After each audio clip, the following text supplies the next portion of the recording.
Batay sa report na inilabas ng minorya ng Senado, si dating House Speaker Martin Romualdez umano ang malinaw na may pananagutan sa nangyaring issue sa flood control project. Paliwanag po ng minority senators, inilabas nila ang report dahil nakukulangan sila sa mga pagdinig ng Blue Ribbon Committee. Balitang hatid ni Mav Gonzalez. Ito ang pinansagang minority report ng Senate Minority Bloc ukol sa flood control scandal. Malinaw na nakaturo raw kay dating House Speaker Martin Romualdez ang pananagutan base sa ilang nagsalita sa mga hearing ng Blue Ribbon Committee. Yung arrows kasi, base sa nagtuturo sa kanya at mababasa niyo nun sa kanilang mga testimonies, individual. Talagang, for example, Gutesa, tinuro si Saldico and Martin Romualdez. Si Diskaya, nabanggit din ang pangalan ni Martin Romualdez. At yung mga iba, si Alcantara, si Bryce Hernandez, pinagtuturo kung sino-sino at papunta lahat sa direksyon ni Martin Romualdez. Sinusubukan pa ng GMA Integrated News na makuha ang panig ni Romualdez. Base sa 576-page report, ang iba pang nadiin sa mga pagdinig, kabilang sina dating Congressman Zaldico, dating Senador Bong Revilla, Senador Joel Villanueva, dating DPWH Secretary Manny Bonoan at 17 kongresista ay maaari nilang kasuhan kung mapatunayang nagkasala sila.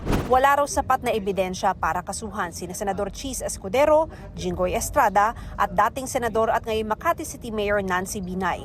Sinusubukan pa namin kunin ang panig ng lahat ng nabanggit. At nang tanungin kung sino ang pinakamataas na opisyal na panukala nilang kasuhan, Merong question mark nga sa, makikita nyo rito yung... pirmado ng 6 sa 9 na minority senators ang report na isinumite sa Office of the Senate President noong December 10 dahil dismayado nila sila sa investigasyon ng Senate Blue Ribbon Committee noon. Dismayado raw sina Marcos at si Marcoleta sa naging takbo ng pagdinig. Hindi raw na-maximize ang paghaharap ni na dating DPWH Yusek Roberto Bernardo na siyang nagturo kina dating DPWH Secretary Manny Bonoan at dating DepEd Yusek Trijiv Olaivar. Hindi raw masyado nabigyang pansin ang Cabral Files. Pare-pareho lang. Sila na rin ang sumasagot para sa dalawang kasambahay. Wala rin na bunyag. Ayaw ko sanang magsalita ng makakasakit o makaka-offend sa aking mga kasamahan.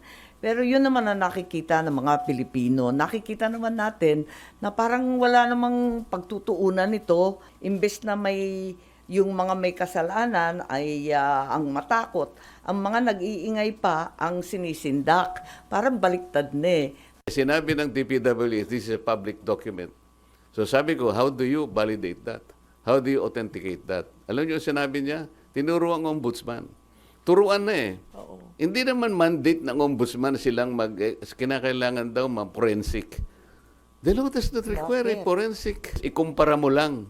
It can be considered, it will be equivalent to the best evidence room. Sabi ni Senate President Tito Soto, pinadala nila sa Blue Ribbon Committee ang report dahil hindi naman talaga ito dapat sa opisina niya pinadala. It has been submitted to my office, then it's unofficial.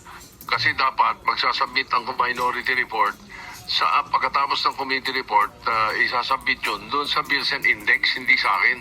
Ano ba, tatagal na nilang veterano, di ba? Ang tatagal na nilang legislator, Bakit sa Senate President's Office ipapadala? Pang-media. Ano silbi nun even a majority report, kahit anong Blue Ribbon Committee report yan, unless tinake up sa plenary, ay wala yan. It's simply a piece of paper. Sagot naman ni Soto sa pagkadismaya ng ilang minority senators sa pagdinig. Kanya-kanyang opinion You are entitled to your own opinion. Opinion ng iba, okay lang sapagkat nabuksan. Okay, di ba? Ngayon, merong mga mga nabitawan na pwedeng i-follow up in the next hearing. Kulang na oras Umattend sila sa susunod para yung mga kulang, mapunoon nila. Mav Gonzalez, nagbabalita para sa GMA Integrated News.